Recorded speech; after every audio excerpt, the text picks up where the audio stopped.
Hello everyone, welcome back to my another blog. আর আজকেরটাও কিন্তু হতে চলেছে একটা ফুড ব্লগ। আমি নিয়েছি হেলদি লাইফস্টাইল চ্যালেঞ্জ। তো আমি দুপুরে সেই জন্য খাচ্ছি স্যালাড, এটা আমি তোমাদেরকে আগেই বলেছি। তো আর তো পুজোর 2 মাসও ঠিকঠাক বাকি নেই, মানে কেনাকাটা হাবিজাবি যদি সব ধরা হয় তাহলে আর 2 মাসও বাকি নেই। তো এই টাইট শিডিউলে আমি কিছু হেলদি খাবার খেয়ে ওয়েট লস করতে চাইছি।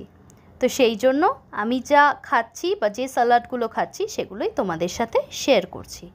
তো চলো চলে যাই আজকের রেসিপিতে। অ্যাট ফার্স্ট আমি সামান্য লবণ নিয়ে নিলাম, তাতে আমি 2টো লঙ্কাকে ভালো করে থেতো করে নিলাম হাত দিয়ে। দিয়ে দিয়েছি বাঁধাকপি সেদ্ধ, দিয়ে দিয়েছি কলমি শাক, শসা, আর দিয়ে দিয়েছি আলু। এরপরে অ্যাড করে দেব আমাদের সেদ্ধ করে রাখা চিকেনটা। সমস্ত কিছুই কিন্তু বয়েলড, কোনো কিছুই রান্না করা নয়। অ্যাড করে দিচ্ছি চিয়া সিড, এর সাথে অ্যাড করে দেব স্বাদ মতো লেবু, গোলমরিচ, জিরা গুঁড়ো, ধনে গুঁড়ো আর সামান্য চাট মশলা। ব্যাস রেডি আমাদের চিকেন স্যালাড।